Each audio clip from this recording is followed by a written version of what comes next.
So continuing the series on surface integrals, we're now going to be looking at surface integrals for scalar functions. And so basically we'll go into surface integrals for scalar functions, and then we're going to be looking at surface integrals for vector fields.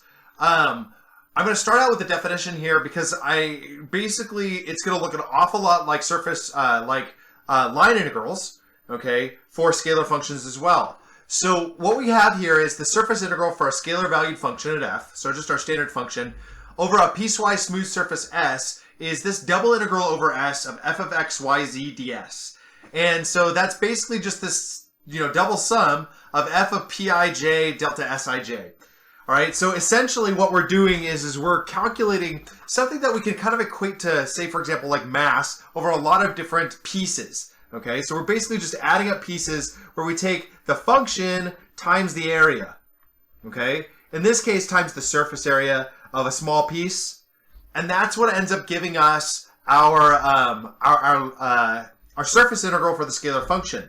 What you want to notice that for a line integral, what we had for the line integral was we had an integral over a curve C of f of xy, okay, and which we kind of defined in terms of a parametrization R of t, and then we would write it as ds, and ds is the arc length there, okay, and you'll notice how similar those are, right? So here, that's the scalar function. This is our surface area, the ds, and this here, right here, that's our arc length. So basically, in the case of our line integral, we were multiplying times arc length, our function times arc length, okay? And that's what gave us the value for the line integral. In this case, we're taking our function, we're going to multiply by our surface area, and that's what's going to give us our surface integral for the scalar function, okay? And that's essentially it. We're going to have a single example, and then we're going to look at finding mass, because finding mass is, probably the most common thing that you're going to do in physics. It gives a really good example of how to utilize surface integral. So let's look at this example. Let's calculate the surface integral of x squared minus z ds, where S is our surface, and it's parametrized as R of uv, that's v, u squared plus v squared, 1, and we'll have u greater than or equal to 0, less than or equal to 2, and v greater than or equal to 0, less than or equal to 3. So what I need to do now is I need to find tu and tv, because I need to go out and find ds. So tu is going to end up being 0, 2u, 0, and tv is going to end up equaling 1, 2v, 0. Take the cross product of those two. We got 2u cross tv, okay, is going to end up equaling, we got 0, 2u, 0, 1, 2v, 0. So that'll end up being 0i plus 0j, or rather minus 0j, doesn't really matter, but it's minus 0j, plus negative 2u k. Take its magnitude, we got the magnitude of 2u cross tv, and that ends up equaling the square root of negative 2u squared, which ends up equaling 2u. So that's our tu cross tv.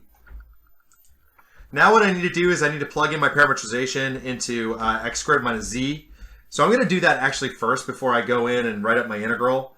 X squared is going to be v, or x equals v, so this is going to be v squared minus 1. Okay, and so consequently my integral is going to be the integral from 0 to 3. We'll do v first, and then 0 to 2 for u, and this will be v squared minus 1 2u d v du. And that is our integral. We'll go out, we'll calculate the integral, and when we do our integration, this ends up equaling 24. All right, so essentially very similar to what we were doing with line integrals. You'll see essentially we're going to go in, we're going to calculate our ds, which is our tu cross tv. Okay, so tu cross tv, and we'll find its magnitude. We'll multiply that times the function under our parameterization, and that ends up giving me the value for the surface integral. Probably the most elementary application of using a surface integral is to go find mass.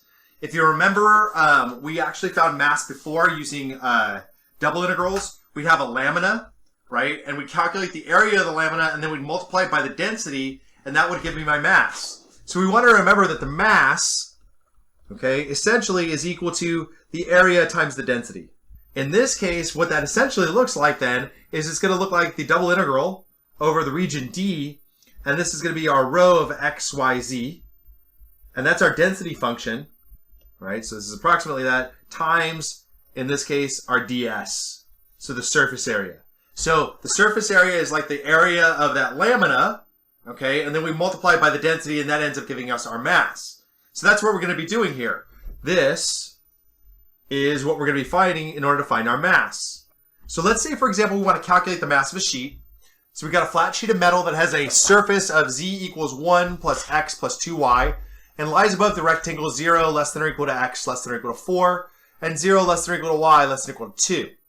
So if the density of the sheet is given by rho of xyz equals x squared yz, what is the mass of the sheet?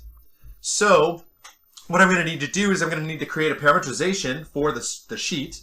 Okay, so I have z equals 1 plus x plus 2y. Okay, and I'm going to have x greater than or equal to 0, less than or equal to 4, and y greater than or equal to 0, less than or equal to 2.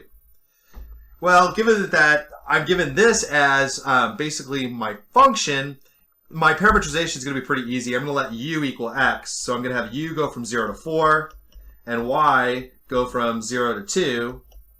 And I'm going to define then z as, okay, 1 plus u plus 2, this is v. 1 plus u plus 2v. So r of uv is then going to equal u v 1 plus u plus 2v. And there's my parameterization. Now that I've got that, I'm going to rewrite here that rho of x, y, z is going to equal x squared yz.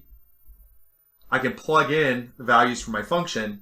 So that's going to be, or my parameterization, u squared v, and then 1 plus u plus 2v, which we can rewrite as u squared v plus u cubed v plus u squared 2u squared v squared. And so there's my density function. Now all I have left to do is to go out and find the cross product of tu cross tv. Tu is going to end up equaling 1, 0, 1. tv is going to end up equaling 0, 1, 2. My cross product then is going to be 1, 0, 1. Excuse me, not just straight lines. 1, 0, 1, 0, 1, 2. We'll end up with then negative 1i plus or minus 2j plus 1k. I take its magnitude. The magnitude here is going to end up being 1 squared, or negative 1 squared, plus negative 2 squared, plus 1 squared. So the square root of 6. And that is the magnitude of tu cross tv. That, along with du dv, is going to be my ds. So my integral is going to go from, I'm going to integrate from 0 to 2, or excuse me, 0 to 4, we'll do u first, 0 to 2, okay?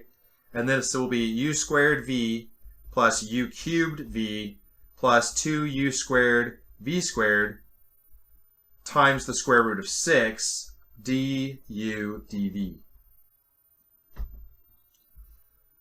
All right, when we go out and calculate that, we end up getting, and when we go through and we integrate, we end up getting 2,560 square root of 6 over 9.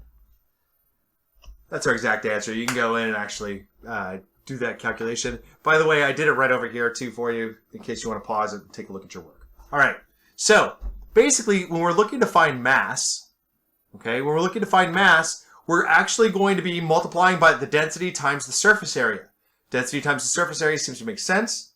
Okay, so we'll use our ds, right, which again is going to be this cross product, tu cross tv du dv, okay, and multiply that then by the density function. Take that double integral over our area, and we end up with the value for our mass. Okay? All right, so that completes the lesson on surface area for scalar integrals. Basically, that's what you're going to be doing. You'll be given a function. You'll be asked to find the surface integral over that function, or you might be asked to find something like the mass or something where you're going to be taking an area times a particular quantity, and that'll end up being basically the value of that surface integral. Okay, that finishes the lesson.